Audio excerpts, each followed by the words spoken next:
হযরত মুহাম্মদ সাল্লাল্লাহু আলাইহি ওয়াসাল্লামের যুগে ফাদাক নামক এক গ্রাম ছিল।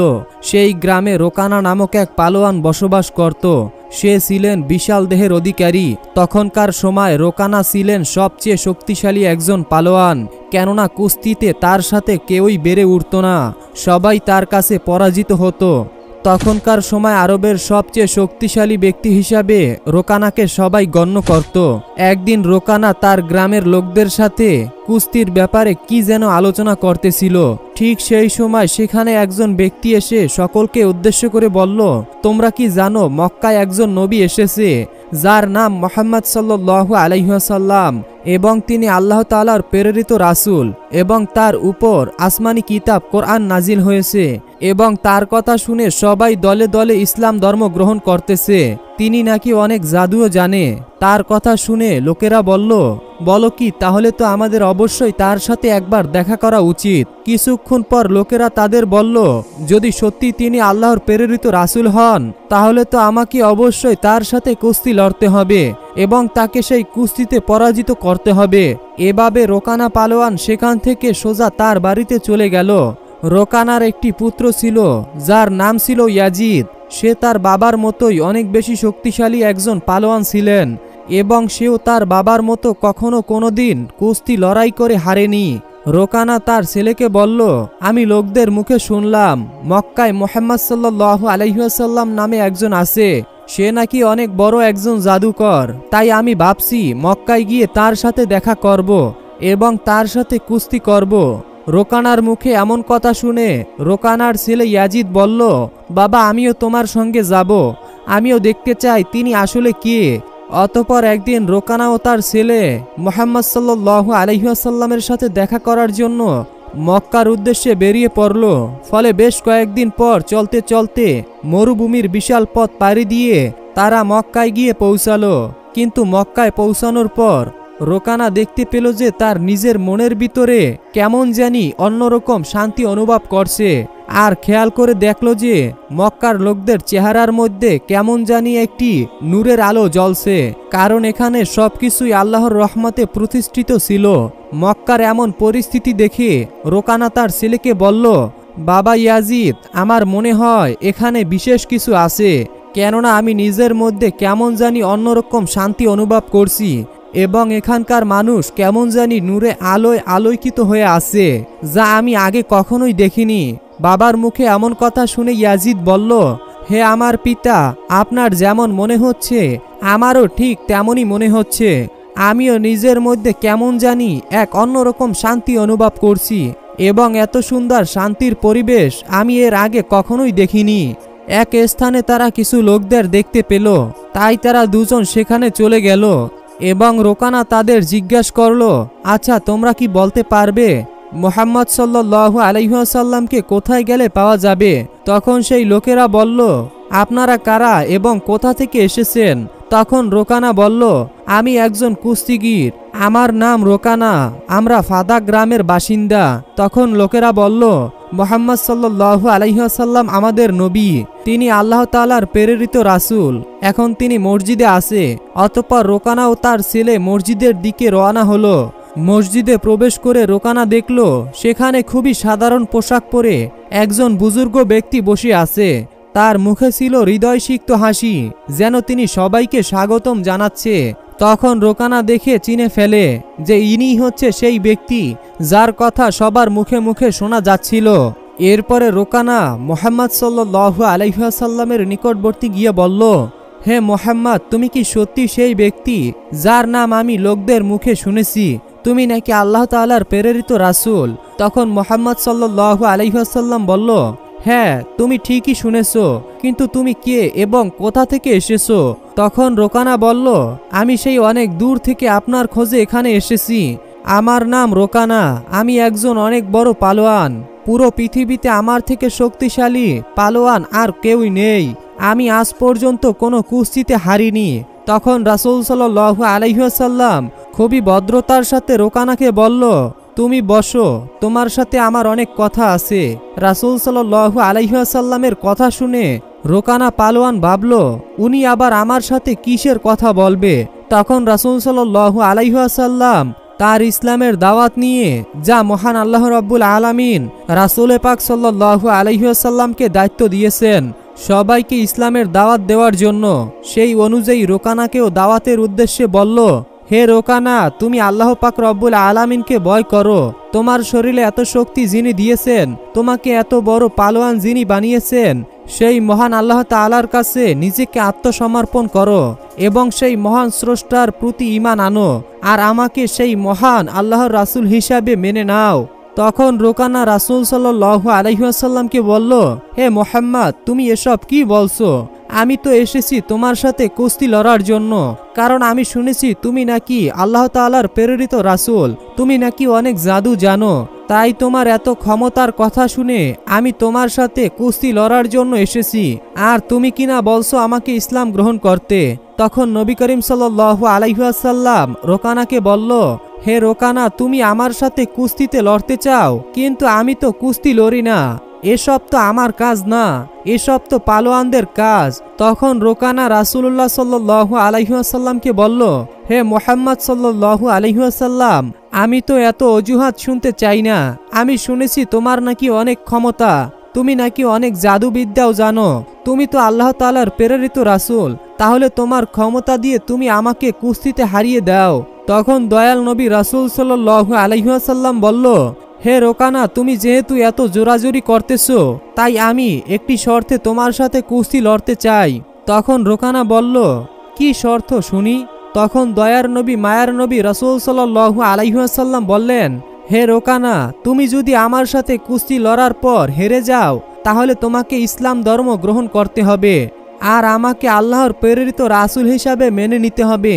এরপরে রোকানা ভাবল, এই সামান্য একজন হুজুর আমাকে হারাবে, যার আমার মতো চওড়া বুক নেই, আমার মতো এত শক্তিও নেই, আমি একজন পৃথিবীর শ্রেষ্ঠ পালোয়ান, আমাকে আজ পর্যন্ত কেউই হারাতে পারেনি। আর মুহাম্মদ সামান্য একজন হুজুর, সে কোনো পালোয়ানও নয়, সে আমাকে কিভাবে হারাবে? সে তো আমার সামনে এক মিনিটও টিকতে পারবে না। কি সন্দেহ! এভাবে রোকানা রাসূলুল্লাহ সাল্লাল্লাহু আলাইহি ওয়াসাল্লামকে তুচ্ছ তাচ্ছিল্য বলে মনে করল। অতঃপর রোকানা রাসূলুল্লাহ সাল্লাল্লাহু আলাইহি ওয়াসাল্লামকে বলল, হে মুহাম্মদ, ঠিক আছে, আমি তোমার শর্তে রাজি। তুমি আমাকে হারাতে পারলে আমি তোমাকে আল্লাহর নবী হিসাবে মেনে নেব এবং আল্লাহর প্রতি ঈমান এনে ইসলাম গ্রহণ করে নিব। এরপর যথারীতি লড়াইয়ের জন্য এক বিশাল ময়দানে আয়োজন করা হলো এবং সেই লড়াই দেখার জন্য সবাই প্রস্তুতি নিতে লাগলো এবং মক্কা থেকে দূর দূরান্ত থেকে মানুষ আসতে লাগলো রাসূলুল্লাহ সাল্লাল্লাহু আলাইহি ওয়াসাল্লাম ও শ্রেষ্ঠ পালোয়ান রোকানার লড়াই দেখার জন্য। অতঃপর নির্ধারিত সময় অনুযায়ী লড়াই শুরু হলো। একে একে দয়াল নবী রাসূলুল্লাহ সাল্লাল্লাহু আলাইহি ওয়াসাল্লাম ও রোকানা কুস্তির ময়দানে হাজির হলো। এরপর দুজনের মধ্যে লড়াই শুরু হয়ে গেল। যে রোকানা রাসূল সাল্লাল্লাহু আলাইহি ওয়াসাল্লামকে আঘাত করার জন্য রাসূলের দিকে তো আসলো, তখন রাসূল পাক খুব সহজেই রোকানাকে উপরে তুলে একটি আছাড় দিল। এই আছাড়ে রোকানা পালোয়ান মাটিতে লুটিয়ে পড়ল এবং সে তার অনেকটা শক্তি হারিয়ে ফেলল। এরপর রাসূলুল্লাহ সাল্লাল্লাহু আলাইহি ওয়াসাল্লাম বললেন, হে রোকানা, তুমি হেরে গেছো, এখনো কি তুমি আমার সাথে লড়াই করবে? হে রোকানা, তুমি ইসলাম ধর্ম গ্রহণ করে নাও, আমাকে নবী হিসাবে মেনে নাও আর নিজের পরাজয় মেনে নাও। তখন রোকানা বলল, হে মুহাম্মদ, তুমি আমাকে আর একটু সুযোগ দাও, এবার আমি তোমাকে হারিয়ে ছাড়ব। তখন আমাদের দয়ার নবী মায়ার নবী রাসূল পাক সাল্লাল্লাহু আলাইহি ওয়াসাল্লাম বলল, ঠিক আছে রোকানা, আমি তোমাকে আরেকটি সুযোগ দিলাম, কিন্তু এরপর তোমাকে পরাজয় মেনে নিতে হবে আর আমার ধর্ম গ্রহণ করতে হবে। এই বলে আমাদের দয়ার নবী মায়ার নবী রাসূল পাক সাল্লাল্লাহু আলাইহি ওয়াসাল্লাম পালোয়ানকে আরেকটি সুযোগ দিলেন। এবার আবারও লড়াই শুরু হয়ে গেল। এবার রোকানা তো আসে রাসূলুল্লাহ সাল্লাল্লাহু আলাইহি ওয়াসাল্লামকে আঘাত করার জন্য এবং আগের মতোই আবারও রাসূলুল্লাহ সাল্লাল্লাহু আলাইহি ওয়াসাল্লাম রোকানাকে উপরে তুলে মাটিতে একটি আছাড় দেয়। ফলে সঙ্গে সঙ্গে রোকানা মাটিতে লুটিয়ে পড়ে এবং তার কোমরের একটি হাড্ডি ভেঙে যায়। অতঃপর রোকানাকে বলল, হে রোকানা, তুমি এবার নিজের পরাজয় মেনে নাও আর আল্লাহর প্রতি ঈমান আনো এবং আমাকে আল্লাহর প্রেরিত রাসূল হিসাবে মেনে নাও। কিন্তু তখনও রোকানা নিজের পরাজয় মেনে নিতে পারছিল না, কারণ সামান্য একজন হুজুরের কাছে সে হেরে যাবে যে পালোয়ানকে কখনো কেউ কুস্তিতে হারাতে পারেনি। সেখানে সামান্য একজন হুজুর, যে কিনা কোনো পালোয়ান নয়। তাই রোকানা তার পরাজয় কোনোভাবেই মেনে নিতে পারছিল না। ফলে রোকানা পুনরায় রাসূলকে অনুরোধ করল তাকে যেন আরেকটি সুযোগ দেওয়া হয়। আর আমাদের নবী তো দয়ার নবী, মায়ার নবী, যে ইসলামের জন্য একটি কেন হাজারো সুযোগ দিতে রাজি ছিল। তাই রাসূল সাল্লাল্লাহু আলাইহি ওয়াসাল্লাম বললেন, ঠিক আছে রোকানা, তোমাকে আরেকটি সুযোগ দিলাম, কিন্তু এবার না পারলে তোমাকে আমার শর্ত মেনে নিতে হবে। সেই অনুযায়ী পুনরায় আবার লড়াই শুরু হয়ে গেল। এবার রোকানা তার সমস্ত শক্তি দিয়ে রাসূল পাক সাল্লাল্লাহু আলাইহি ওয়াসাল্লামের উপরে ঝাঁপিয়ে পড়ল। কিন্তু সে রাসূল সাল্লাল্লাহু আলাইহি ওয়াসাল্লামের কাছে আসার সাথে সাথে এবারও রাসূল সাল্লাল্লাহু আলাইহি ওয়াসাল্লাম তাকে উপরে তুলে মাটিতে একটি আছাড় দিল। এবারের আছাড় খেয়ে রোকানা যেন মাটিতে লুটিয়ে পড়ল। কোনোভাবেই সে আর উঠতে পারল না এবং তার শরীরের সমস্ত শক্তি হারিয়ে ফেলল। এবার সে বুঝতে পারল আসলে মুহাম্মদ সাল্লাল্লাহু আলাইহি ওয়াসাল্লাম সাধারণ কোনো মানুষ নয়, তিনি আল্লাহ তাআলার প্রেরিত রাসূল আর ইসলাম শ্রেষ্ঠ ধর্ম। অতঃপর রোকানা রাসূলুল্লাহ সাল্লাল্লাহু আলাইহি ওয়াসাল্লামকে বলল, হে আল্লাহর নবী, আমি বুঝতে পারছি আপনি সত্যি আল্লাহ তাআলার প্রেরিত একজন রাসূল আর আপনার ধর্ম শ্রেষ্ঠ ধর্ম। আমি আপনাকে নবী হিসাবে সন্তুষ্ট চিত্তে মেনে নিয়েছি আর আমি মহান আল্লাহ তাআলার প্রতি ঈমান আনছি। তখন হযরত মুহাম্মদ সাল্লাল্লাহু আলাইহি ওয়াসাল্লাম বললেন, এবার বুঝতে পারলে তো আসলে আমরা কেউই কখনোই শক্তিশালী নয়। আল্লাহর ইচ্ছায় আজ তোমাকে আমি হারাতে পেরেছি আর আল্লাহর ইচ্ছায় তুমি আজ এত বড় পালোয়ান হতে পেরেছো। আল্লাহ যদি না চাইতো তাহলে আমি কখনোই তোমাকে হারাতে পারতাম না। তিনি আমাকে এত শক্তি দিয়েছেন, তাই তুমি আজ আমার মতো একজন সামান্য হুজুরের কাছে পরাজিত হয়ে গেছো। রাসূল সাল্লাল্লাহু আলাইহি ওয়াসাল্লামের কথা শুনে রোকানা পালোয়ান ইসলাম ধর্মকে কবুল করে নিল। এই ঘটনা হযরত মুহাম্মদ সাল্লাল্লাহু আলাইহি ওয়াসাল্লামের মহত্ব মুজিজার জীবন্ত একটি প্রমাণ ছিল। অথবা রোকানা যখন হুজুরে পাক সাল্লাল্লাহু আলাইহি ওয়াসাল্লামের হাতে আত্মসমর্পণ করলো আর ইসলামকে কবুল করে নিল, তখন তার ছেলে ইয়াজিদ, যে নিজে একজন নামকরা কুস্তিগীর ছিল, সে নিজের বাবার এই পরাজয় মেনে নিতে প্রস্তুত ছিল না। তার মনে এক গভীর আত্মবিশ্বাস ছিল যা হুজুর পাক সাল্লাল্লাহু আলাইহি ওয়াসাল্লামকে চ্যালেঞ্জ করতে বাধ্য ছিল। ইয়াজিদ যৌবনের উচ্ছ্বাস আর নিজের বাবার পরাজয়ের শোকে রাসূলের সামনে দাঁড়িয়ে বলল, হে মুহাম্মদ, আপনি আমার বাবাকে কুস্তিতে হারিয়ে প্রমাণ করে দিলেন যে আপনি একজন অসাধারণ মানুষ, কিন্তু আমি এখন আপনার ক্ষমতার বিচার করতে পারিনি। আপনি কি আমার সঙ্গে কুস্তি লড়বেন? হুজুরে পাক ইয়াজিদের ছেলের দিকে তাকিয়ে তার চ্যালেঞ্জ গ্রহণ করে নিল, কারণ তিনি জানতেন যে ইয়াজিদের মনে এখনো সন্দেহ আছে, তাই তার জন্য ঈমান আমলের প্রয়োজন। তখন ইয়াজিদ নিজেকে লড়াই করার জন্য প্রস্তুত করল, কারণ সে নিজের বাবার মতোই শক্তিশালী ছিলেন আর সে কখনো কারো কাছে পরাজিত হয়নি। ইয়াজিদ মনে মনে ভাবতে লাগলো যে সে হযরত মুহাম্মদ সাল্লাল্লাহু আলাইহি ওয়াসাল্লামকে হারিয়ে নিজের বাবার পরাজয়ের প্রতিশোধ নেবে আর নিজের বংশের মাথা গর্বে উঁচু করে দেবে। এরপরে যখন কুস্তি শুরু হয় তখন ইয়াজিদ নিজের সকল শক্তি দিয়ে হযরত মুহাম্মদ সাল্লাল্লাহু আলাইহি ওয়াসাল্লামের উপরে হামলা করল, কিন্তু রাসূল সাল্লাল্লাহু আলাইহি ওয়াসাল্লাম তার প্রতিটি আঘাতকে সহজে প্রতিহত করে দিল। এতে ইয়াজিদ অবাক হয়ে গেল, সে বিশ্বাস করতে পারছিল না এটা কিভাবে সম্ভব। এরপরে রাসূল তাকে তার পুরো শক্তি ব্যবহার করার সুযোগ দেয় যেন সে তার পুরো শক্তি প্রয়োগ করে নেয়। এরপরে আচমকা দ্রুত গতিতে রাসূল সাল্লাল্লাহু আলাইহি ওয়াসাল্লাম ইয়াজিদকে মাটি থেকে উপরে তুলে জোরে এক আছাড় মারল। ইয়াজিদের পিঠ মাটির সাথে এত জোরে ধাক্কা লাগলো যে তার মনে হলো যেন তার হাড্ডিগুলো ভেঙে চূর্ণ বিচূর্ণ হয়ে গিয়েছে। ইয়াজিদ আবার ওঠার চেষ্টা করলো, কিন্তু তার পা নড়ছিল না। সে হুজুরের দিকে দেখল যে তার মুখে সেই প্রশান্তির হাসি ছিল। অতঃপর রাসূল সাল্লাল্লাহু আলাইহি ওয়াসাল্লাম ইয়াজিদকে হাত ধরে তাকে উঠিয়ে বলল, ইয়াজিদ, তুমি একজন সাহসী যুবক, কিন্তু মনে রাখবে প্রকৃত ক্ষমতা আল্লাহ পাক রব্বুল আলামিনের হাতেই রয়েছে। আজ তুমি নিজের চোখে দেখে নিয়েছো যে আল্লাহ পাক রব্বুল আলামিন তার নবীকে কেমন শক্তি দান করেছেন। এখন কি তোমার মনে কোনো সন্দেহ বাকি আছে? এমন কথা শুনে ইয়াজিদের চোখ থেকে পানি পড়ে গেল। সে হুজুরের সামনে আত্মসমর্পণ করে বলল, হে আল্লাহর রাসূল, আমি আজ আমার জীবনে সবচেয়ে বড় শিক্ষা পেয়েছি। আমি সাক্ষ্য দিচ্ছি যে আল্লাহ ছাড়া কোনো মাবুদ নেই, আর মুহাম্মদ সাল্লাল্লাহু আলাইহি ওয়াসাল্লাম আল্লাহ তাআলার সত্যিকারের রাসূল।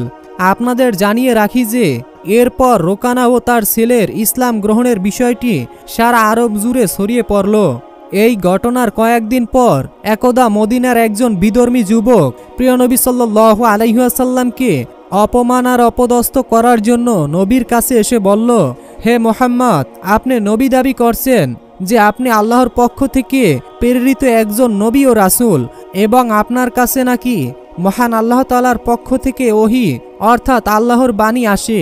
আপনি যদি আপনার দায়িত্বে সত্য হন তবে এমন কিছু করে দেখান যা সাধারণত কোনো মানুষের পক্ষে করা সম্ভব নয়। যুবকের মুখে এমন কথা শুনে রাসূল সাল্লাল্লাহু আলাইহি ওয়াসাল্লাম বললেন, ঠিক আছে, কি দেখতে চাও তুমি বলো। তখন সেই যুবকটি দূরের একটি গাছকে দেখিয়ে বলল, দেখি এই মুহূর্তে কোনো হাতের স্পর্শ ছাড়া ওই গাছটিকে এখানে হাজির করে দেখান তো। তখন নবীজি মুচকি হেসে বলল, আমি কোনো কিছুই বলবো না, তুমি নিজেই সেই গাছটির কাছে যাও এবং এতটুকু বলো যে আল্লাহর প্রেরিত রাসূল সাল্লাল্লাহু আলাইহি ওয়াসাল্লাম তোমাকে ডাকছেন। অতঃপর সেই যুবকটি তার মনের সেই কুবাসনা পূরণের আশা নিয়ে নিশ্চিন্ত মনে গাছটির কাছে গিয়ে বলল, হে গাছ, তোমাকে আল্লাহর প্রেরিত রাসূল ডাকছেন। যুবকটির এই কথা বলার সাথে সাথেই গাছটি কম্পন করতে আরম্ভ করে দিল এবং মাটির সাথে তার সম্পূর্ণ স্পর্শ বিচ্ছিন্ন করে লাফিয়ে লাফিয়ে নবী করিম সাল্লাল্লাহু আলাইহি ওয়াসাল্লামের সামনে উপস্থিত হয়ে গেল। গাছের এই অবস্থা দেখে যুবকটি অবাক হয়ে বলল, আপনি নিশ্চয়ই কোনো জাদুকর। তাই সেই যুবক বলল, দেখি গাছটিকে আবার তার সেই আগের জায়গায় প্রতিস্থাপন করে দেখান। তখন নবী করিম সাল্লাল্লাহু আলাইহি ওয়াসাল্লাম গাছটিকে বলল, যাও, তুমি তোমার নিজের স্থানে ফিরে যাও। সাথে সাথে গাছটি তার আবারও পূর্বের স্থানে ফিরে গেল। নবীজির এই অলৌকিক মুজিজা দেখে সাথে সাথে সেই যুবক উচ্চ স্বরে কালেমা পড়ে মুসলমান হয়ে গেল এবং পরে সেই যুবকটি তার পরিবারকে স্বেচ্ছায় মুসলমান করে নিল। মুহাম্মদ সাল্লাল্লাহু আলাইহি ওয়াসাল্লামের পুরো জীবনটাই এমন অসংখ্য উদাহরণ দিয়ে পরিপূর্ণ। আমরা জন্মসূত্রে যারা মুসলিম সেগুলো ঠিকভাবে অনুসরণ করতে পারলে পৃথিবীর অনেক কিছুই পাল্টে যেতে পারে। আল্লাহ পাক আমাদের সবাইকে রাসূল সাল্লাল্লাহু আলাইহি ওয়াসাল্লামের রেখে যাওয়া শিক্ষাগুলোকে আমাদের জীবনে কাজে লাগানোর তৌফিক দান করুন, আমিন। আরবের তাবুক শহরে এক গোত্র বসবাস করত।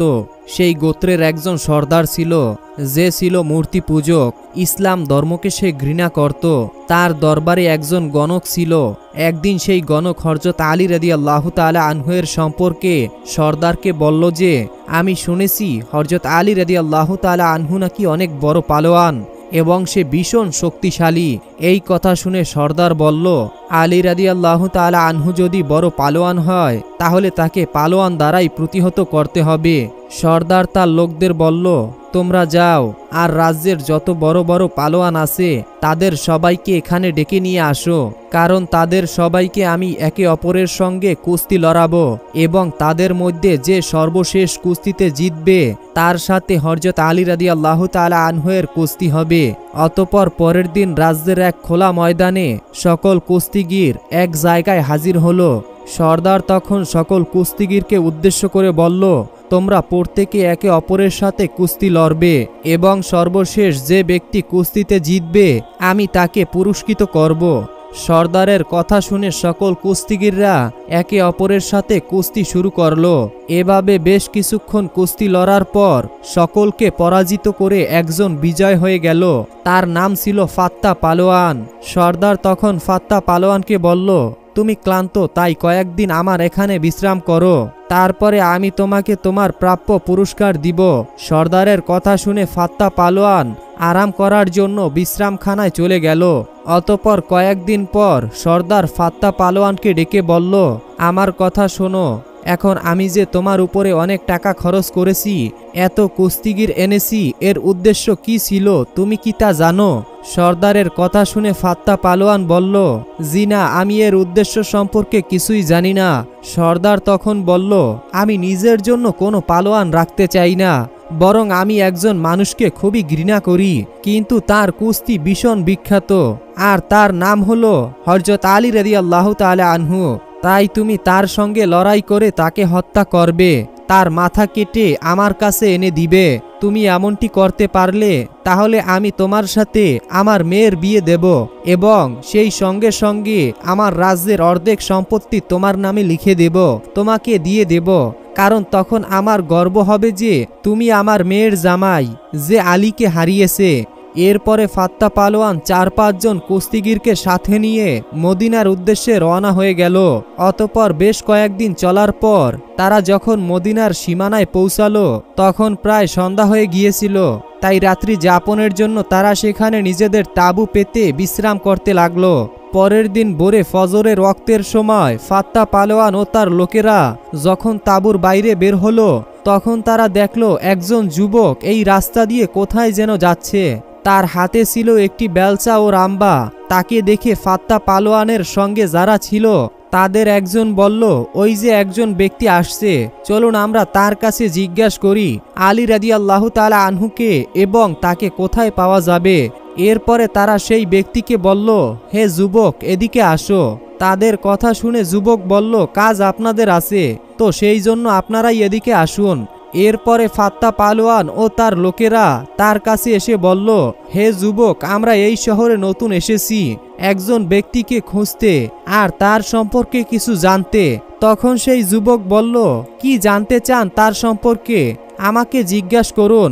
তখন একজন পালোয়ান বলল, আমরা যার সঙ্গে দেখা করতে চাই তার নাম হলো আলী ইবনে আবু তালিব। তখন ওই ব্যক্তি জিজ্ঞাসা করলো, আপনি কি এর আগে তার সঙ্গে দেখা করেছেন? সে বলল, না, আমি এর আগে তার সঙ্গে দেখা করিনি। তিনি আবারও বললেন, কখনো কি তাকে দেখেছেন? সে বলল, না, আমি তাকে কখনোই দেখিনি। তিনি বললেন, কখনো কি তার কণ্ঠের স্বর শুনেছেন? সে বলল, না, কখনোই তার কণ্ঠের স্বর শুনিনি। অতঃপর তিনি বললেন, আলীর সাথে তোমাদের কি কাজ আছে? তখন সে বলল, আমরা তার সঙ্গে কুস্তি লড়তে চাই। ওই ব্যক্তি তখন বললেন, কেন, তার সাথে তোমরা কেন কুস্তি লড়বে? তখন ফাত্তা পালোয়ান বলল, আমরা এই কাজের জন্য টাকা নিয়েছি এবং তার সাথে লড়াই করে আমি অনেক বড় পুরস্কার পাবো এবং আমি একটি মেয়েকে পাবো যাকে আমি অনেক পছন্দ করি। অতঃপর ওই ব্যক্তি বলল, ঠিক আছে, তুমি আগে আমার সঙ্গে লড়াই করো। যদি জিতে যাও তাহলে আলীর সঙ্গে লড়াই করে নিও, কারণ আলীর ঠিকানা এই সময় আমি ছাড়া আর কেউই জানে না। আর এটা শুধু আমি জানি যে আলী এখন কোথায় আছে। আসলে ওই ব্যক্তিটি ছিল আমিরুল মুমিনিন ইমাম আলী ইবনে আবু তালিব। তার কথা শুনে ফাত্তা পালোয়ান বলল, ঠিক আছে, তবে তুমি কোন হাতিয়ার দিয়ে লড়াই করতে চাও? তার কথা শুনে হযরত আলী রাদিয়াল্লাহু তাআলা আনহু বললেন, সেটা তোমার ইচ্ছা। তখন ফাত্তা পালোয়ান বলল, সেটা ঠিক আছে, কিন্তু আপনার কাছে তো তলোয়ার নেই। তখন হযরত আলী রাদিয়াল্লাহু তাআলা আনহু বললেন, তোমার কাছে আছে তলোয়ার আর আমার কাছে আছে বেলচা, তাই তুমি তলোয়ার দিয়ে লড়বে আর আমি বেলচা দিয়ে লড়ব। আমার দিক থেকে এই বেলচাই তোমার তলোয়ারের সঙ্গে লড়াই করবে।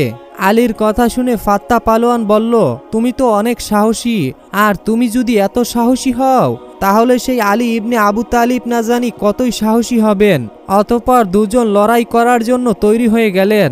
ফাত্তা পালোয়ান প্রথমে আঘাত করলো, তারপরে দ্বিতীয়বার আঘাত করলো, তারপরে তৃতীয়বারও আঘাত করলো। ফাত্তা পালোয়ান আঘাত করার পর আঘাত করেই গেল।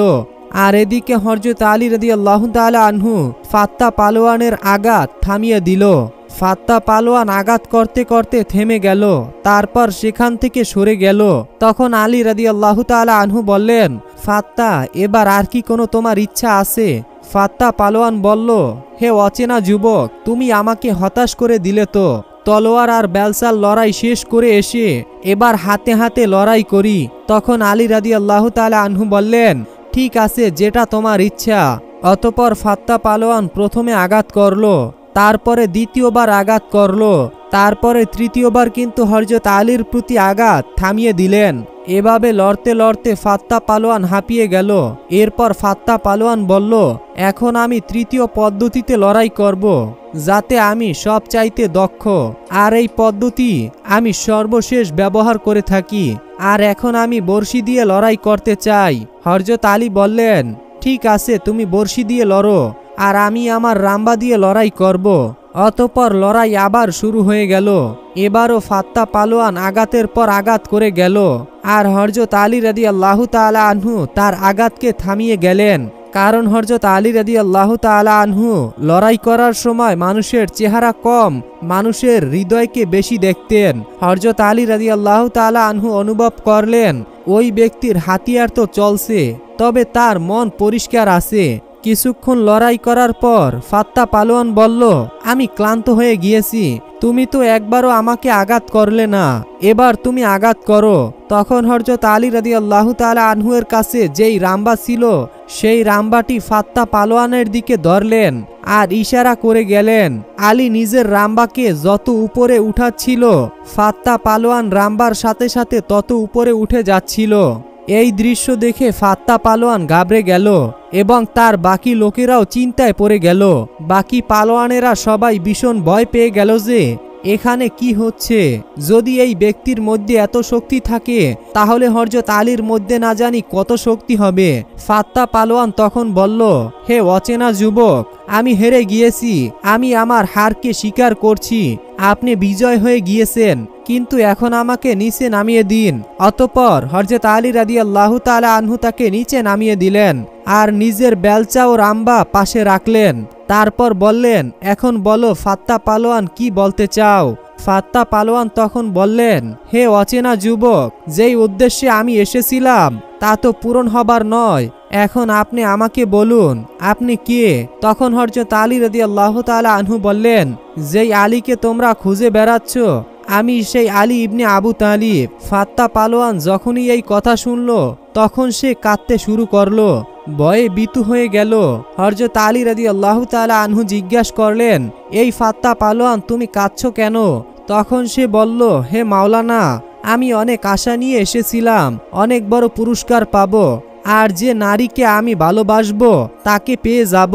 তার কথা শুনে হযরত আলী রাদিয়াল্লাহু তাআলা আনহু বললেন, হে ফাত্তা পালোয়ান, তুমি কার কাছে এসেছো জানো, যার কাছ থেকে আজ পর্যন্ত কেউই খালি হাতে ফিরে যায়নি। ফাত্তা পালোয়ান বলল, হে আলী ইবনে আবু তালিব, যদি শুধু পুরস্কারের কথা হতো তাহলে আমি আপনার কাছ থেকেই তা চেয়ে নিতাম, কিন্তু আসল কথা হলো আমি তো আপনার গর্দান নিতে এসেছিলাম। তখন হযরত আলী রাদিয়াল্লাহু তাআলা আনহু বললেন, মাথার কথা হয়েছে তো কি হয়েছে, গর্দান সেটা আলীর কাছে আছে, নাও নিজের তলোয়ার বের করো আর আলীর মাথা কেটে নিয়ে যাও আর নিজের উদ্দেশ্য পূরণ করো। ফাত্তা পালোয়ান বলল, হে আলী, এত সময় পর একজন নেতাকে পেয়েছি, এতদিন পর কোনো মানুষকে পেলাম, এতদিন পর কোনো পথ দেখানো ব্যক্তিকে পেয়েছি, আর তার মাথা আমি একজন নারীর জন্য কেটে নেব, এটা কখনোই হতে পারে না। হে আলী, আমি এসেছিলাম আপনাকে হত্যা করতে, আপনাকে কুস্তিতে হারাতে, কিন্তু আমি নিজেই নিহত হয়ে গিয়েছি, আমি নিজেই হেরে গিয়েছি। আপনি আমাকে কালেমা পড়ান, আমি মুসলিম হতে চাই। অতঃপর হযরত আলী রাদিয়াল্লাহু তাআলা আনহু কালেমা পড়ালেন আর বললেন, প্রথমে তো তোমার নাম ছিল ফাত্তা, আর এখন তোমার নাম কি রাখবো? ফাত্তা বলল, হে আলী, যেটা আপনার ইচ্ছা সেই নামটাই রাখবেন। তখন হযরত আলী রাদিয়াল্লাহু তাআলা আনহু বললেন, ফাত্তা, প্রথমে তোমার নাম ছিল, কিন্তু আজ থেকে তোমার নাম হবে কাম্বার। একদিন হযরত আলী রাদিয়াল্লাহু তাআলা আনহু বাজারে গেলেন এবং দেখলেন একজন খ্রিস্টান লোক একটি বর্ম বিক্রি করছে। হযরত আলী বর্মটি দেখে চিনে ফেললেন এবং তৎক্ষণাৎ তার কাছে গিয়ে বললেন, এটা তো আমার বর্ম। আলীর মুখে এমন কথা শুনে ইহুদি বলল, হে আমিরুল মুমিনিন, এটা আমারই বর্ম এবং আমার দখলে রয়েছে। ফলে আলী রাদিয়াল্লাহু তাআলা আনহু বললেন, তাহলে চলো আমরা কাজীর কাছে যাই, সেখানে গেলে মীমাংসা হয়ে যাবে। ফলে দুজনই কাজীর উদ্দেশ্যে রওনা হলো। সেই সময় ওই আদালতের বিচারক ছিলেন কাজী সুরাই। তিনি যখন আমিরুল মুমিনিনকে আসতে দেখলেন তখন তার বসার স্থান থেকে উঠে দাঁড়ালেন এবং আলীকে নিজ স্থানে বসিয়ে দিলেন এবং তিনি তার পাশে দাঁড়ালেন। অতঃপর হযরত আলী রাদিয়াল্লাহু তাআলা আনহু বিচারপতি সুরাইকে বললেন, এই ব্যক্তির সঙ্গে আমার বিরোধ মিটিয়ে দিন। আলীর কথা শুনে সুরাই বলল, হে আমিরুল মুমিনিন, আপনার বক্তব্য কি তা বলুন। তখন আলী বললেন, এই বর্মটি আমার, অনেকদিন হলো এটি হারিয়ে গেছে, আমি তা বিক্রি করিনি, আবার কাউকে দানও করিনি। আলীর কথা শুনে বিচারপতি শুরাই বলল, ওহে খ্রিস্টান, আমিরুল মুমিনিন যা বলছেন সেই ব্যাপারে তুমি কি বলতে চাও? খ্রিস্টান ব্যক্তি তখন বলল, আমি আমিরুল মুমিনিনকে মিথ্যাবাদী তার অভিযোগে অভিযুক্ত করছি না, তবে এই বর্মটি আমারই। তখন বিচারপতি শুরাই আলীকে উদ্দেশ্য করে বললেন, বর্মটি তো তার দখলে রয়েছে, কোনো প্রমাণ ছাড়া সেটি ফিরিয়ে নেওয়া যাবে বলে আমি মনে করি না। আপনার কাছে কোনো প্রমাণ আছে কি? বিচারপতি শুরাইয়ের কথা শুনে আলী তখন হেসে ফেললেন এবং বললেন, হে শুরাই, ঠিকই বলছো, আমার কাছে তো কোনো প্রমাণই নেই। তখন বিচারপতি শুরাই খ্রিস্টানের পক্ষে রায় দিলেন এবং তিনি বর্মটি নিয়ে রওনা হয়ে গেলেন। কিন্তু খ্রিস্টান সেই লোকটি কিছু দূর গিয়ে আবার ফিরে এলো এবং বলল, আমি সাক্ষ্য দিচ্ছি যে এটাই নবীদের বিধান ও শিক্ষা। আমিরুল মুমিনিন নিজের দাবি বিচারকের সামনে পেশ করেছেন আর বিচারক তার বিপক্ষে রায় দিয়েছেন।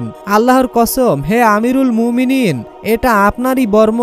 আমি এটা আপনার কাছে বিক্রি করেছিলাম, পরে তা আপনার রুটের উপর থেকে সেটা ছিটকে পড়ে গেল, আমি ওটা তুলে নেই। আমি সাক্ষ্য দিচ্ছি যে আল্লাহ ছাড়া কোনো মাবুদ নেই এবং মুহাম্মদ সাল্লাল্লাহু আলাইহি ওয়াসাল্লাম আল্লাহ তাআলার রাসূল। আলী রাদিয়াল্লাহু তাআলা আনহু বললেন, তুমি যখন মুসলমান হয়ে গেলে, অতএব এখন থেকে এই বর্মটি তোমার। অতঃপর আলী রাদিয়াল্লাহু তাআলা আনহু তাকে ভালো দেখে একটি ঘোড়া উপহার দিলেন এবং তাতে চড়িয়ে তাকে বিদায় দিলেন। একদা আল্লাহর রাসূল সাল্লাল্লাহু আলাইহি ওয়াসাল্লাম কোনো এক যুদ্ধ থেকে বাড়ি যাচ্ছিলেন। এমন সময় তিনি একটি উপত্যকায় এসে উপস্থিত হলেন। তখন তিনি সাহাবাই কিরামদেরকে লক্ষ্য করে বললেন, এটা কোন জায়গা? রাসূলে পাক সাল্লাল্লাহু আলাইহি ওয়াসাল্লামের এই প্রশ্নের জবাবে একজন সাহাবী বললেন, হে আল্লাহর রাসূল, এই জায়গাটিকে ওয়াদিয়া আরজাক বলা হয়। এখানে একটি কূপ আছে। বিগত 100 বছর যাবত এই কূপের কাছেও কেউ যেতে পারে না। হযরত সুলাইমান আলাইহিস সালামের কাছ থেকে পালিয়ে আসা কিছু জিন এখানে তাদের বসবাস স্থান বানিয়ে নিয়েছে। তারা যখন সুলাইমান আলাইহিস সালামের কাছ থেকে পালিয়ে এসেছিল, তখন তারা ওয়াদা করেছিল কোনোভাবেই তারা তাদের বশ স্বীকার করবে না এবং তারা সর্বদা আল্লাহ ও তার রাসূলের বিরুদ্ধাচার করবে। এই অবস্থায় নবী সুলাইমান আলাইহিস সালামের সৈন্যের মাঝে ও জিনদের মাঝে এক ভয়ঙ্কর যুদ্ধ হয়। সেই যুদ্ধে নবী সুলাইমান আলাইহিস সালামের 10,000 সৈন্যকে এই অবাধ্য জিনেরা নির্মমভাবে হত্যা করেছিল।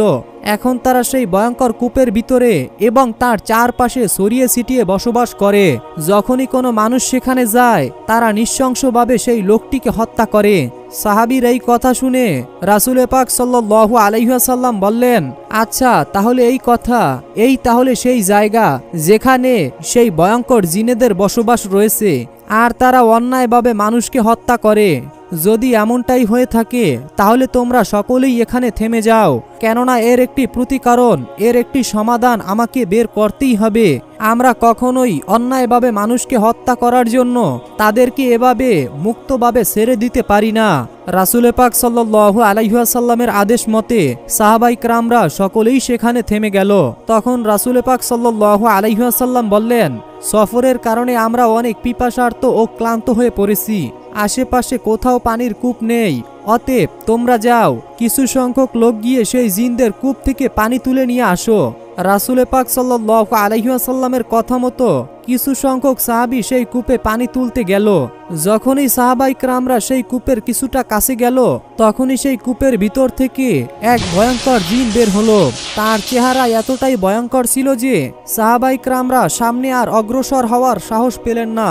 অতঃপর ভীতু হয়ে সকলেই পিছন ফিরে আসতে লাগলো। কিন্তু আল্লাহর নবীর এক সাহাবী, যার নাম ছিল আবুল আশ রাদিয়াল্লাহু তাআলা আনহু, তিনি তখন সামনে এগিয়ে যেতে লাগলেন। তিনি মনে মনে বলতে লাগলেন, আমার জীবনও যদি চলে যায়, তারপরেও আমি এই কূপ থেকে পানি উঠিয়ে নিয়ে যাব, কেননা আমাকে যে রাসূল পাক সাল্লাল্লাহু আলাইহি ওয়াসাল্লাম এই কূপ থেকে পানি তোলার নির্দেশ দিয়েছেন। অতএব যাই হোক, আমি এই কূপ থেকে পানি তুলে নিয়েই যাব। কিন্তু যখনই সেই সাহাবী সেই কূপের নিকটবর্তী গেলেন, তখনই সেই ভয়ঙ্কর জিনটি তাকে নৃশংসভাবে হত্যা করলেন এবং তার মরদেহ সেই কূপের কাছেই ফেলে রাখলেন। রাসূল পাক সাল্লাল্লাহু আলাইহি ওয়াসাল্লামের সাহাবায়ে কেরামরা নবীজি সাল্লাল্লাহু আলাইহি ওয়াসাল্লামের কাছে গিয়ে বললেন, হে আল্লাহর নবী, আমরা সেই কূপ থেকে পানি তোলার জন্য গিয়েছিলাম, কিন্তু এর মধ্যেই দেখলাম একটি ভয়ঙ্কর আকৃতির জিন সেই কূপ থেকে বেরিয়ে এসে আপনার একজন সাহাবীকে নৃশংসভাবে হত্যা করে ফেলেছে এবং তার সেই মরদেহ সেই কূপের কাছেই ফেলে রেখেছে। হে আল্লাহর নবী, তার এরকম নৃশংস কর্মকাণ্ডের কারণে আমরা আপনার আদেশ মানতে পারিনি এবং কূপ থেকে পানি আনতে পারিনি, আমাদেরকে ক্ষমা করে দিন। তাদের কথা শুনে আল্লাহর রাসূল সাল্লাল্লাহু আলাইহি ওয়াসাল্লাম বললেন, ও আচ্ছা, তাহলে এই কথা। তাদের এত বড় স্পর্ধা যে তারা আমার সাহাবীকে নৃশংসভাবে হত্যা করেছে। রাসূল পাক সাল্লাল্লাহু আলাইহি ওয়াসাল্লাম অতঃপর সেই কূপের নিকটবর্তী অন্য একদল সাহাবায়ে কিরামদেরকে পাঠানোর জন্য ইচ্ছা পোষণ করলেন। তিনি এমন ইচ্ছা ঘোষণা করেছেন, ইতিমধ্যেই হযরত জিবরাইল আলাইহিস সালাম আল্লাহ রাব্বুল আলামিনের পক্ষ থেকে ওহী নিয়ে আসলেন এবং তিনি আল্লাহর রাসূল সাল্লাল্লাহু আলাইহি ওয়াসাল্লামকে বললেন, ইয়া রাসূলুল্লাহ, আপনি অন্য কোনো সাহাবীকে সেখানে প্রেরণ করার পরিবর্তে হযরত আলীর সাথে কিছু সংখ্যক সাহাবীকে প্রেরণ করুন, কেননা আপনি আলী রাদিয়াল্লাহু তাআলা আনহু ছাড়া যাকেই প্রেরণ করেন না কেন সেই জিনেরা তাকে হত্যা করবে, আর একমাত্র শেরে খোদা হযরত আলী রাদিয়াল্লাহু তাআলা আনহুই পারবে সেই ভয়ঙ্কর জিনদেরকে কাবু করতে, হত্যা করতে। হযরত জিবরাইল আলাইহিস সালামের কাছ থেকে এই সংবাদ জানার পর রাসূল পাক সাল্লাল্লাহু আলাইহি ওয়াসাল্লাম হযরত আলী রাদিয়াল্লাহু তাআলা আনহুকে ডাকলেন এবং তিনি আলীকে বললেন, এই উপত্যকার একটু দূরে একটি কূপ রয়েছে। সেই কূপে সুলাইমান আলাইহিস সালামের কাছ থেকে পালিয়ে আসা কিছু অবাধ্য জিনেরা রয়েছে, যারা ইতিপূর্বেই তোমার ভাই আবুল আসকে হত্যা করেছে। অতএব তুমি যাও, সর্বপ্রথম গিয়ে তাদেরকে ইসলামের পথে আহ্বান করো। যদি তারা ইসলামের পথে এসে যায় এবং দিন ইসলাম গ্রহণ করে তাহলে তাদের সাথে আমাদের কোনো ঝগড়া নেই, আর যদি তারা ইসলাম ও শান্তির পথ কবুল করতে অস্বীকৃতি জানায় তখন তুমি তাদের বলবে তারা যেন এই অবস্থান থেকে চলে যায় এবং মানুষের ক্ষতি না করে। যদি তারা এই কথাতেও অস্বীকৃতি জানায় পরবর্তীতে তুমি তাদের সাথে জিহাদে অবতীর্ণ হবে এবং আল্লাহর নাম নিয়ে তাদের সাথে ভয়ঙ্করভাবে যুদ্ধ শুরু করবে। আমি আশা করি আল্লাহ পাক রব্বুল আলামিন তোমাকে এই যুদ্ধে কামিয়াবি করে দেবেন এবং আমি মন থেকে আল্লাহ রব্বুল আলামিনের কাছে প্রার্থনা করি ও দোয়া করি তুমি যেন জিনদেরকে হেদায়েতের পথে আনতে পারো। হযরত আলী রাদিয়াল্লাহু তাআলা আনহু রাসূল পাক সাল্লাল্লাহু আলাইহি ওয়াসাল্লামের কাছ থেকে এই হুকুমটারই অপেক্ষায় আছিলেন। তখন তিনি কিছু সংখ্যক সাহাবী নিয়ে সেই জিনদের কূপটির দিকে রওনা করলেন।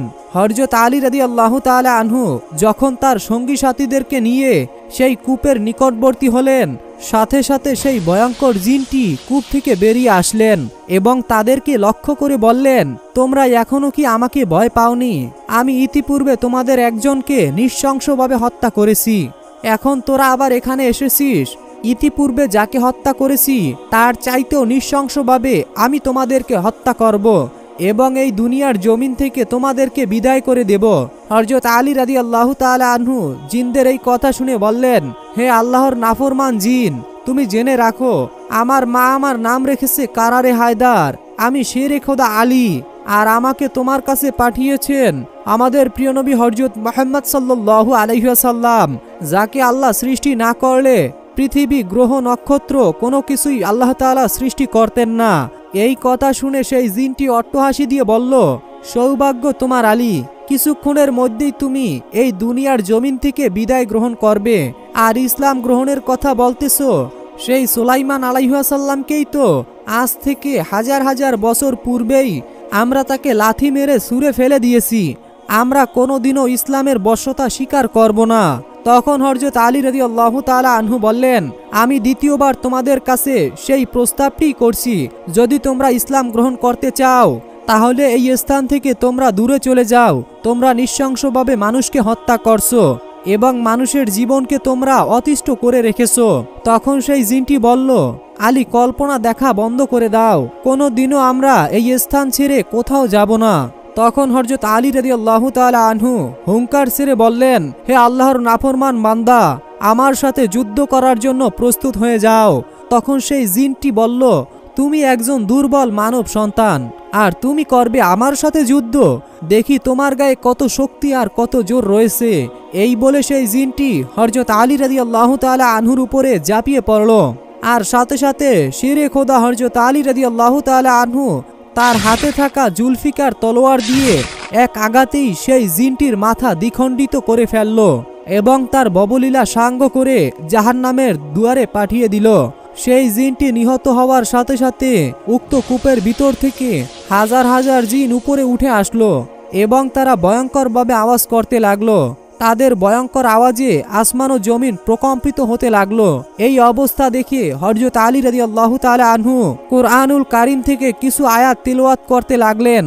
যখনই শেরে খোদা হযরত আলী রাদিয়াল্লাহু তাআলা আনহু কুরআনুল কারীম থেকে কিছু সংখ্যক আয়াত পাঠ করতে লাগলেন, তখন সেই জিনদের গায়ে আগুন জ্বলতে লাগলো। তারা আর কূপটির উপরে স্থির থাকতে পারল না। কূপটির উপর স্থির থাকতে না পেরে চিৎকার করতে করতে তারা সকলেই কূপের ভিতরে প্রবেশ করলো। তখন শেরে খোদা হযরত আলী রাদিয়াল্লাহু তাআলা আনহু সেই কূপ থেকে পানি উত্তোলন করার জন্য কূপটির কাছে গেলেন এবং এক একটি বালতি কূপের ভিতরে নিক্ষেপ করতে লাগলেন। কিন্তু কূপের ভিতরে বালতিটি যেতেই জিনেরা সেই বালতিটিকে কূপের উপরে নিক্ষেপ করলো এবং তারা পানি তুলতে দিল না। অতঃপর আবারও হযরত আলী রাদিয়াল্লাহু তাআলা আনহু বালতিটিকে কূপের মধ্যে নামিয়ে দিলেন, কিন্তু আবারও সেই জিনেরা বালতিটিকে কূপের উপরে নিক্ষেপ করলো। যখন তারা এভাবে কয়েকবার বালতিটিকে কূপের উপরে নিক্ষেপ করলো, তখন হযরত আলী রাদিয়াল্লাহু তাআলা আনহু অত্যন্ত ক্রোধান্বিত হয়ে গেলেন। অতঃপর তিনি বালতিটিকে রশি থেকে ছাড়িয়ে নিয়ে রশির এক পাশ শক্ত করে তার কোমরে বাঁধলেন এবং আর এক পাশ তার সঙ্গী সাহাবা ইকরামদেরকে দিয়ে বললেন, তোমরা শক্ত করে এই রশিটিকে ধরে থাকো। এরপরে হযরত আলী রাদিয়াল্লাহু তাআলা আনহু সেই কূপের মধ্যে নেমে গেলেন। কূপের মধ্যে গিয়ে হযরত আলী রাদিয়াল্লাহু তাআলা আনহু দেখতে পেলেন বিদঘুটে চেহারার অসংখ্য জিন তাকে ঘিরে রেখেছে। এরপরে তারা শেরে খোদা হযরত আলী রাদিয়াল্লাহু তাআলা আনহুর উপরে ঝাঁপিয়ে পড়লেন। শেরে খোদা হযরত আলী রাদিয়াল্লাহু তাআলা আনহু এক একটি করে জিনদের মাথা কাটতে লাগলেন এবং তাদেরকে জাহান্নামে প্রেরণ করতে লাগলেন। বর্ণিত আছে এভাবে তিনি সেদিন একসঙ্গে 20,000 জিনকে হত্যা করেছিলেন। যখন জিনেরা দেখল যে তাদের সকল যোদ্ধাগুলো নিহত হয়ে যাচ্ছে এবং তারা সকলে বুঝতে পারল এই শেরে খোদার সাথে পেরে ওঠা সম্ভব নয়, তখন তারা হযরত আলী রাদিয়াল্লাহু তাআলা আনহুর কাছে আত্মসমর্পণ করল এবং বলল, হে শেরে খোদা আলী, আপনি আমাদেরকে ক্ষমা করে দিন, আমরা আমাদের ভুল বুঝতে পেরেছি। আপনি এখন আমাদের যাই করতে বলবেন আমরা সেই কথাই মেনে নিব। তখন শেরে খোদা হযরত আলী রাদিয়াল্লাহু তাআলা আনহু বললেন, তোমরা যদি প্রথমেই আমার কথা মেনে নিতে তাহলে আমাকে এত যুদ্ধ করতে হতো না এবং তোমাদের এতগুলো জিনদের প্রাণ হারাতে হতো না। তোমাদের কাছে আমার একটাই দাবি, তোমরা কালেমা পাঠ করে মুসলমান হয়ে যাও এবং তোমরা শান্তির পথ অবলম্বন করো, নৃশংসভাবে মানব হত্যা বন্ধ করো। তোমরা বলো লা ইলাহা ইল্লাল্লাহু মুহাম্মাদুর রাসূলুল্লাহ সাল্লাল্লাহু আলাইহি ওয়াসাল্লাম। তখন সেই জিনেরা আলী রাদিয়াল্লাহু তাআলা আনহুর কাছে ওয়াদা করে বললেন, হে শেরে খোদা, আমরা আজ থেকে মুসলমান হয়ে গেলাম এবং আজ থেকে আমরা নৃশংসভাবে মানুষকে হত্যা করব না। আমরা আজ থেকে আল্লাহ তার রাসূলের প্রতি ঈমান আনলাম এবং কোনো দিনই আল্লাহ তার রাসূলের বিরুদ্ধচার করব না। অতঃপর হযরত আলী রাদিয়াল্লাহু তাআলা আনহু তাদেরকে লক্ষ্য করে বললেন, তোমাদের ভিতরে সর্দার কে? তখন জিনদের ভিতরে সর্দার এগিয়ে এসে বলল, হুজুর, আমি এদের নেতৃত্ব প্রদান করি। শেরে খোদা হযরত আলী রাদিয়াল্লাহু তাআলা আনহু বললেন, তোমার নাম কি? জিনটি তখন বললেন, আমার নাম হচ্ছে কাউগান জয়ীফ।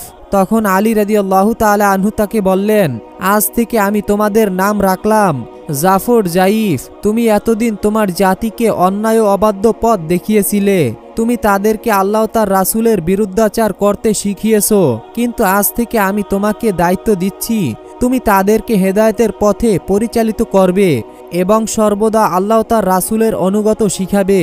তখন সেই জিন তাকে ওয়াদা দিয়ে বলল, হে শেরে খোদা আলী, আমি আপনার সকল আদেশগুলো সম্পূর্ণরূপে বাস্তবায়ন করার চেষ্টা করব ইনশাআল্লাহ।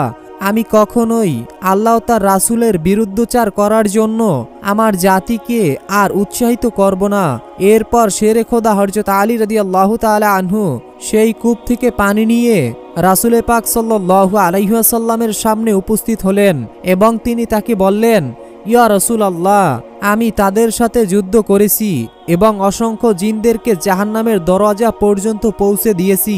অতঃপর তারা আমার হাতে আত্মসমর্পণ করল এবং ইসলাম ধর্ম গ্রহণ করে নিল এবং তারা শান্তির পথে ফিরে এসেছে এবং তারা আরও ওয়াদা দিয়েছে যে আজ থেকে তারা আর কোনোদিনই নৃশংসতা চালাবে না এবং কোনো বনি আদমকে অন্যায়ভাবে হত্যা করবে না। হুজুরে পাক সাল্লাল্লাহু আলাইহি ওয়াসাল্লাম এই বিপদ থেকে মুক্তি লাভ করার পর আল্লাহ পাক রব্বুল আলামিনের দরবারে অসংখ্য শুকরিয়া আদায় করলেন এবং তিনি বললেন, আল্লাহ রব্বুল আলামিন আমাদের উত্তম পথ প্রদর্শক এবং তিনি আমাদের সর্বদা সাহায্য করে থাকেন। তিনি যদি আমাদেরকে সাহায্য না করতেন তাহলে আমরা এই যুদ্ধে কখনোই বিজয় হতে পারতাম না। এবার কতিপয় জিন এসে জিনদের সর্দারের কাছে অভিযোগ করে বলল, হে জিনদের সর্দার, আমরা প্রতিদিন আসমানে গিয়ে চুপি চুপি ফেরেশতাদের কথা শ্রবণ করে আসব। পৃথিবী সৃষ্টির পর থেকেই হাজার হাজার বছর যাবৎ আমরা এই কার্যক্রম চালিয়ে গেছি, কিন্তু কোনোদিনও আমাদের কোনো বাধার সম্মুখীন হতে হয়নি।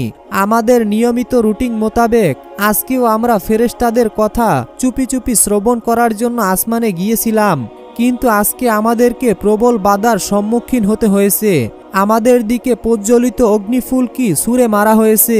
আমরা কিছুতেই আসমানের নিকটবর্তী হতে পারছি না এবং ফেরেশতাদের কথাগুলি শুনতে পারছি না। আমরা জানি না কেন এমনটি হয়েছে। আপনি দয়া করে এর একটি প্রতিকারের ব্যবস্থা করুন। তখন জিনদের সর্দার তাদেরকে বলল, আমরা হাজার হাজার বছর যাবৎ এই কার্যক্রম চালিয়ে গিয়েছি, কোনো দিনও আমাদেরকে বাধার সম্মুখীন হতে হয়নি। আজকে যেহেতু আসমান থেকে আমাদেরকে বাধার সম্মুখীন হতে হয়েছে এবং আমাদের দিকে অগ্নিফুলকি ছুঁড়ে মারা হয়েছে, তাহলে অবশ্যই পৃথিবীর জমিনে একটি মহাকাণ্ড ঘটে গেছে। অতএব তোমরা সবাই পৃথিবীতে ছড়িয়ে পড়ো এবং খুঁজে দেখো বাস্তব ঘটনাটি কি। অতঃপর তোমরা এসে আমাকে প্রকৃত ঘটনাটি বলবে। জিনদের সর্দারের হুকুমে জিনেরা পৃথিবীর সকল জায়গায় ছড়িয়ে পড়ল এবং তারা খোঁজাখুঁজি করতে লাগলো আসলে কি হয়েছে। নুসাইবিন নামক এলাকায় জিনেরা খোঁজ করতে করতে পবিত্র মক্কা নগরীতে এসে পৌঁছালেন। তখন রাসূল পাক সাল্লাল্লাহু আলাইহি ওয়াসাল্লাম মক্কায় একটি উপত্যকায় নামাজে মগ্ন ছিলেন। তিনি মধুর সুরে কোরআনুল কারীম তেলাওয়াত করছিলেন। নবীজির মধুর কণ্ঠের তেলাওয়াত শুনে জিনেরা তার চারপাশে ভিড় জমিয়ে বসে থাকলো। তারা মনোমুগ্ধ হয়ে শ্রবণের ন্যায় কোরআনুল কারীমের তেলাওয়াত শুনেই যাচ্ছিল আর আল্লাহর রাসূল সাল্লাল্লাহু আলাইহি ওয়াসাল্লাম তেলাওয়াত শুধু করেই যাচ্ছিলেন। আল্লাহর রাসূল সাল্লাল্লাহু আলাইহি ওয়াসাল্লাম যখন নামাজের মধ্যে থাকতেন তখন দুনিয়ার কোনো কিছুর খোঁজ খবর থাকতো না। তার চারপাশে জিনেরা এসে যে বসেছে, রাসূল পাক সাল্লাল্লাহু আলাইহি ওয়াসাল্লাম এই ব্যাপারটি অনুভব করতে পারেনি। যখন আল্লাহর রাসূল সাল্লাল্লাহু আলাইহি ওয়াসাল্লামের নামাজ শেষ করলো তখন তিনি দেখলো তার চারপাশে অসংখ্য জিন ভিড় জমিয়ে বসে আছে। তখন আল্লাহর রাসূল সাল্লাল্লাহু আলাইহি ওয়াসাল্লাম নামাজ শেষ করলো। অতঃপর জিনেরা পরম আদবের সাথে তাকে সালাম জানালেন এবং তারা তার কাছে আরজ করলেন, হে আরবের নবী, আপনার কণ্ঠ থেকে আমরা যে মধুর বাণী শ্রবণ করলাম আমাদেরকে তার সঙ্গে পরিচয় করিয়ে দিন। কোথায় কোথায় আপনার উপরে এই মধুর বাণী অবতীর্ণ হয়েছে? আল্লাহর রাসূল সাল্লাল্লাহু আলাইহি ওয়াসাল্লাম তাদেরকে বললেন, আসমান ও জমিনের সৃষ্টিকর্তা আল্লাহ পাক রব্বুল আলামিন তার বিশেষত্ব বার্তাবাহক জিবরাইল আলাইহিস সালামের মাধ্যমে আমার কাছে এই পবিত্র বাণীগুলি অবতীর্ণ করেছেন। এই বাণীগুলির সমষ্টিক নাম হলো আল কোরআন। জিনেরা তখন আরজ করলেন, হে প্রিয় হাবিব, আপনি আমাদেরকে কোরআনুল কারীম থেকে আরো কিছু তেলাওয়াত করে শোনান।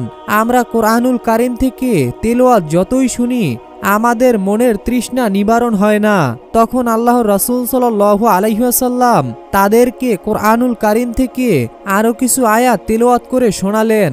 এরপরে তিনি তাদেরকে কালেমার দাওয়াত পেশ করলেন এবং সে বললেন, আমি তোমাদেরকে কালেমার দাওয়াত দিচ্ছি। এই কোরআন মানব ও জিন জাতি উভয়ের জন্যই আল্লাহ পাক রব্বুল আলামিন রহমত স্বরূপ নাজিল করেছেন, আর আমাকে তিনি মানব ও জিন জাতির উভয়ের জন্যই নবী রূপে প্রেরণ করেছেন। যারা কালেমার দাওয়াত গ্রহণ করে মুসলমান হবে ও ঈমান আনবে তারা পরকালে জাহান্নাম থেকে মুক্তি লাভ করবে এবং তাদের ঠিকানা হবে জান্নাত। রাসূলে পাক সাল্লাল্লাহু আলাইহি ওয়াসাল্লাম যখন জিন জাতির কাছে কালেমার দাওয়াত পেশ করলেন, হুসাইবিনের সকল জিনেরাই আল্লাহর রাসূল সাল্লাল্লাহু আলাইহি ওয়াসাল্লামের হাতে হাত রেখে ইসলাম ধর্ম গ্রহণ করল। এরপরে আল্লাহর রাসূল সাল্লাল্লাহু আলাইহি ওয়াসাল্লাম তাদেরকে বললেন, হে জিনেরা, তোমরা গিয়ে তোমাদের সম্প্রদায়ের কাছে এই খবর পৌঁছে দাও এবং তাদেরকেও ইসলামের পথে আহ্বান করো। তারা যেন অন্যায় পথ পরিত্যাগ করে এবং তারা যেন ইসলামের ছায়াতলে আশ্রয় গ্রহণ করে। এতে তারা মুক্তি পাবে সেই কঠিন কিয়ামতের শাস্তি থেকে, আর তোমরাও তোমাদের জিম্মাদারি ও দায়িত্ব থেকে মুক্তি লাভ করবে। যদি তোমরা আমার এই দাওয়াত তোমার সম্প্রদায়ের কাছে পৌঁছে না দাও, তাহলে কিয়ামতের দিন আল্লাহ রাব্বুল আলামিনের দরবারে তোমাদেরকে এজন্য জবাবদিহিতা করতে হবে। তখন জিনেরা রাসূলে আকরাম সাল্লাল্লাহু আলাইহি ওয়াসাল্লামকে প্রতিশ্রুতি দিয়ে বলল, হে আল্লাহর রাসূল, আপনি কোনো চিন্তা করবেন না, আমরা ইসলামের দাওয়াত আমাদের সম্প্রদায়ের কাছে পৌঁছে দিব। জিন সম্প্রদায় ইতিপূর্বে একটি আশ্চর্য মোজেজা প্রত্যক্ষ করেছেন। পৃথিবীর সৃষ্টির পর থেকে হাজার হাজার বছর যাবৎ আমরা ফেরেশতাদের কথা চুপি চুপি আসমানে গিয়ে শুনে আসতাম, কিন্তু যখন থেকে আল্লাহ রাব্বুল আলামিন আপনার উপরে এই কোরআন নাজিল করেছেন, তারপর থেকে আমরা আর ফেরেশতাদের কথা শ্রবণ করতে পারছি না। আমরা যখনই আসমানে গিয়েছি, আমাদের দিকে অগ্নিফুলকি ছুঁড়ে মারা হয়েছে। আমরা মূলত সেই খবর অন্বেষণের জন্যই আপনার কাছে এসে পৌঁছেছিলাম এবং আপনার কাছে এসে আমরা ইসলামের নিয়ামতে ধন্য হলাম। এরপরে নুসাইবিনের জিনেরা তাদের সর্দারের কাছে এসে বলল, হে আমাদের সর্দার, আসমান থেকে আমাদের দিক থেকে যে অগ্নিফুলকি ছুঁড়ে মারা হয়েছে, এর প্রকৃত ব্যাপারটি আমরা খুঁজে বের করেছি। আরবে নবী মুহাম্মদ সাল্লাল্লাহু আলাইহি ওয়াসাল্লামের উপরে আল্লাহ রাব্বুল আলামিন কোরআনুল কারীম নাজিল করেছেন। এই কোরআনের বাণীগুলোকে সুরক্ষিত করার জন্যই মহান প্রভু আল্লাহ রাব্বুল আলামিন আসমানের দরওয়াজাগুলোকে সুরক্ষিত করেছেন এবং তিনি আমাদের জন্য আসমানের যাতায়াতকে দুর্হিত করে তুলেছেন। আমরা আরবের নবীর কাছে গিয়ে ইসলাম ধর্ম গ্রহণ করেছি। তিনি আপনাকেও এই ইসলামের ছায়ার তলে আশ্রয়ের জন্য আহ্বান জানিয়েছেন। নুসাইবিনের জিনেদের এই আহ্বান শুনে অনেক জিন ইসলাম ধর্ম গ্রহণ করল, আবার অনেকেই তাদের পূর্বের মতেই অবিচাল থাকলো। এরপরে একদা রাসূলে পাক সাল্লাল্লাহু আলাইহি ওয়াসাল্লাম তার সাহাবীদের মজলিসে বললেন, হে আমার সাহাবীরা, জিনেরা আমার কাছ থেকে কোরআনুল কারীমের তেলাওয়াত শুনতে চেয়েছে। তোমাদের মধ্যে কি কেউ আসো যে আমার সাথে জিনেদের সেই মজলিসে যাবে? হযরত আব্দুল্লাহ ইবনে মাসউদ রাদিয়াল্লাহু তাআলা আনহু বলেন, হে আল্লাহর নবী, আমি আপনার সাথে জিনেদের মজলিসে যেতে চাই। তখন রাসূলে পাক সাল্লাল্লাহু আলাইহি ওয়াসাল্লাম তাকে নিয়ে সেই উপত্যকায় আসলেন এবং তিনি একটি রেখা টেনে বললেন, হে আব্দুল্লাহ, তুমি এই রেখাটি অতিক্রম করিও না, বরং আমি ফিরে আসা পর্যন্ত তুমি এখানেই বসে থাকবে। এরপরে রাসূলে পাক সাল্লাল্লাহু আলাইহি ওয়াসাল্লাম সামনের দিকে অগ্রসর হলেন, আর আব্দুল্লাহ ইবনে মাসউদ রাদিয়াল্লাহু তাআলা আনহু সেই স্থানেই বসে রইলেন। কিছুক্ষণ পরে তিনি দেখতে পেলেন খেজুর গাছের মতো লম্বা লম্বা কতগুলো আকৃতি রাসূলে পাক সাল্লাল্লাহু আলাইহি ওয়াসাল্লামের দিকে এগিয়ে এলো। এরপরেই তিনি শুনতে পেলেন কতগুলো শব্দের আওয়াজ। তখন আব্দুল্লাহ ইবনে মাসউদ তিনি অনেক ভয় পেয়েছিলেন যে এই জিনেরা আবার রাসূলে পাক সাল্লাল্লাহু আলাইহি ওয়াসাল্লামের সাথে কোনো অনিষ্টা করে ফেলে কিনা। বেশি কিছু সময় অতিবাহিত হওয়ার পরে রাসূলে পাক সাল্লাল্লাহু আলাইহি ওয়াসাল্লাম ইবনে আব্বাস রাদিয়াল্লাহু তাআলা আনহু এর কাছে এসে বলল, হে আব্দুল্লাহ, তুমি কি ঘুমিয়ে পড়েছিলে? আব্দুল্লাহ ইবনে মাসউদ রাদিয়াল্লাহু তাআলা আনহু তখন বললেন, ইয়া রাসূলুল্লাহ, আমি ঘুমিয়ে পড়িনি, বরং আমি আপনার চিন্তায় চিন্তিত হয়ে পড়েছিলাম। তখন আল্লাহর রাসূল বললেন, তুমি কি দেখেছিলে? আব্দুল্লাহ ইবনে মাসউদ রাদিয়াল্লাহু তাআলা আনহু বললেন, আমি খেজুরের বৃক্ষের মতো কতগুলো উঁচু উঁচু আকৃতি দেখতে পেলাম, যারা সাদা ও কালো পোশাকে আচ্ছাদিত ছিল। তারা আপনার দিকে এগিয়ে গেল। এরপরে আমি কতগুলো আওয়াজ শুনতে পেলাম। তখন আমার ভয় হচ্ছিল না জানি জিনেরা আপনাকে অনিষ্ঠা করে ফেলে। তখন রাসূল সাল্লাল্লাহু আলাইহি ওয়াসাল্লাম বললেন, হে আব্দুল্লাহ, জিনেরা আমার কাছ থেকে কোরআনুল কারীমের তেলাওয়াত শুনতে চাইছিল। আমি তাদেরকে কোরআন থেকে তেলাওয়াত করে শোনালাম। এরপরে তারা আমার কাছে খাদ্য পানির জন্য আবেদন করলো। আমি তাদের গোবর ও হাড়কে তাদের জন্য খাদ্য পানীয় হিসাবে নির্ধারণ করলাম। ইবনে মাসুদ রাদিয়াল্লাহু তাআলা আনহু বলেন, ইয়া রাসূলুল্লাহ, গোবর এবং হাড়কে তারা কিভাবে খাদ্য হিসাবে গ্রহণ করবে? এগুলো তো পরিত্যক্ত জিনিস। তখন রাসূল পাক সাল্লাল্লাহু আলাইহি ওয়াসাল্লাম বললেন, যখনই জিনেরা কোনো হাড়ের উপরে হাত রাখবে তখনই তাতে গোশত যুক্ত হয়ে যাবে, আর যখন তারা কোনো গোবরের উপরে হাত রাখবে তখন সেই গোবর থেকে তাদের জন্য শস্য বের হবে, আর এভাবে গোবর ও হাড়ে তারা খাদ্য খুঁজে পাবে। হে আব্দুল্লাহ, এদের জন্য আমি তোমাদেরকে সতর্ক করছি, আজ থেকে তোমরা কখনোই শুকনো গোবর এবং শুকনো হাড়কে ইস্তেঞ্জার কাজে ব্যবহার করবে না, কেননা এগুলো তোমাদের ভাই জিনদের খাবার। তো দর্শক, ভিডিও সম্পর্কে যদি আপনার কোনো মূল্যবান মতামত থাকে অবশ্যই কমেন্টে জানাবেন।